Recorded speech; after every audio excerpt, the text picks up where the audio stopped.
안녕하세요. 강명주의 창의력 놀이터 채널을 운영하고 있는 싱크짐 원장 강명주입니다. 반갑습니다. 네, 안녕하세요, 원장님.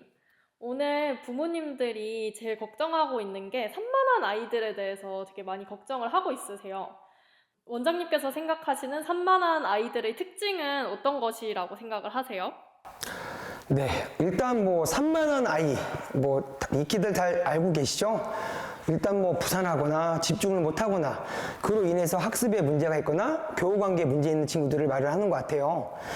크게 5가지 유형들이 있어요. 첫 번째는요, 바로 짧은 집중 시간입니다. 되게 유아 같은 경우 30분, 초등학교 아이들 같은 경우는 40분 정도 집중할 수 있는데 되게 산만한 친구들은 10분 내외로 집중력이 매우 저하가 되는 것을 알 수 있습니다. 자, 두 번째로는요, 바로 지속적인 움직임이 있어요. 방금 말씀드린 것처럼 짧은 시간 내에 어떤 놀이를 하다가도 이거 재미없네? 또 다른 곳에서 놀이를 또 찾고 그러다 보니까 어느새 아이가 지나간 장소들은 아주 산만한 장소가 돼버리죠. 다음 세 번째는요, 자극에 매우 민감합니다.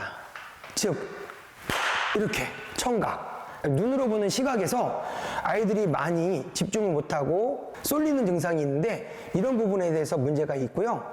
다음 이제 규칙을 준수하기가 매우 어렵습니다. 즉 지시 수행 능력이 매우 부족하기 때문에 자기가 노는 방식과 놀이의 방식들을 부산하게 산만하게 자기들이 만드는 방식이 있어요. 다음은 이제 충동적 행동이에요. 어떤 이야기를 설명을 듣고 플레이를 하거나 이해를 해야 되는데 바로 몸이 먼저 반응하는 여러 가지 증상 중에 이와 같이 5가지 증상들이 있습니다. 네, 그러면은 부모님들이 굉장히 난감해 하실 것 같은데요. 이런 산만한 아이들이 좀 가장 대표적으로 일으키는 문제가 있을까요?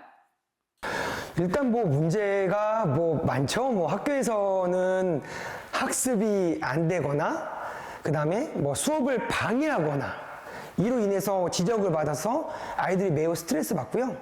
가정에서는 우리 어머님들 알고 계시는 거 말을 했는데도 말을 듣지 않고 그리고 정리를 하려는데도 정리를 하지 않고 이런 부분들에서 아마 많이 문제가 있죠.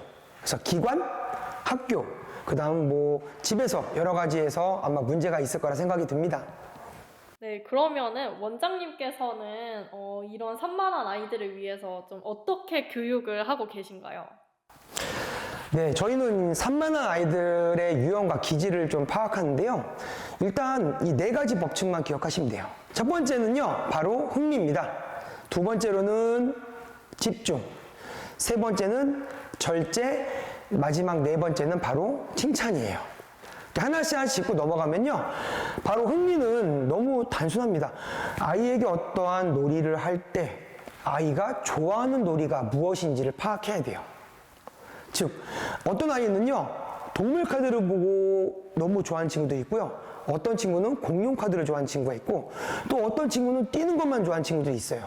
그래서 우리 아이가 어떠한 곳에서 흥미를 느끼는지 그것을 먼저 빨리 파악하시고 그 놀이로 접근을 하셔야 돼요. 두 번째는 집중인데요. 집중은 아이가 그 놀이를 할 때 나 저거 너무 하고 싶어. 나 저거 제일 먼저 하면 안 될까? 저 제일 먼저 하면 어떻게 해야 되겠어? 선생님 말을 좀 들어볼까? 라는 생각이 들 수 있는 분위기를 만들어 주셔야 돼요. 즉 예를 들면은 아이들에게 컵 속에 아이들이 좋아할 수 있는 보물들을 숨겨놓는 거예요. 자, 오늘 보물찾기 게임을 할 거야. 근데 이렇게 줄을 딱딱딱 제 위치에서 설 수 있는 사람들만 할 수 있어. 어떻게? 우리 한번 재밌는 거 한번 해볼까? 이와 같이 아이들에게 흥미와 집중을 할 수 있는 또 절제를 할 수 있는 부분들을 만들어 주셔야 되고요. 바로 세 번째는 이제 집중을 시켜야 되겠죠. 자, 우리 이제 보물찾기 할 건데 잘 봐. 원장님이 눈을 가릴 거야. 눈을 가렸다가 눈을 떴을 때 가장 멋진 자세로 앉아있는 사람에게 먼저 시켜줄 거야. 단 5초면 돼. 해볼까? 5, 4, 3, 2, 1. 우와! 되네.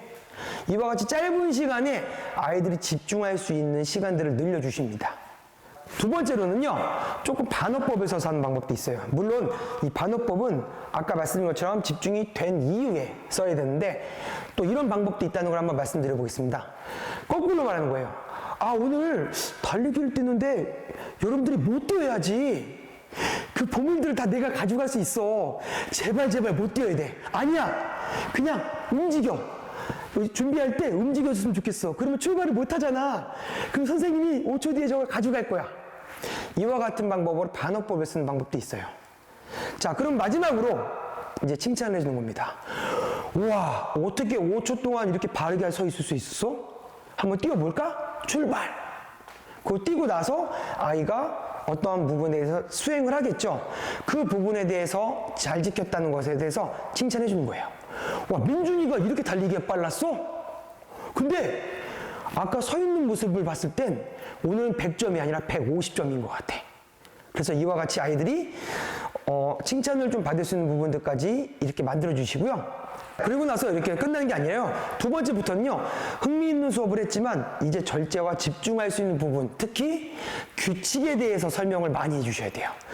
이제 아이들이 이렇게 하다 보면 어느 정도 수업에 따라옵니다. 그럼 그때부터는 규칙과 질서에 대해서만 상을 주시는 거예요.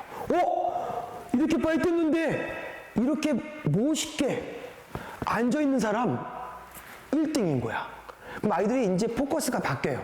거기서 제일 중요한 건 아이들이 이제 규칙을 지켜야지 내가 제일 먼저 뛸 수 있겠구나라는 생각들을 하게 되죠.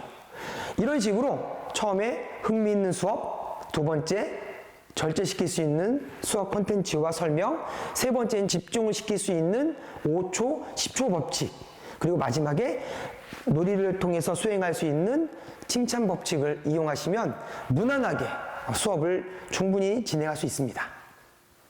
원장님께서 이제 교육 팁들을 여러 가지 많이 알려주셨는데 그렇다면 이제 부모님들께서는 어떻게 좀 교육을 시키는 것이 좋을까요?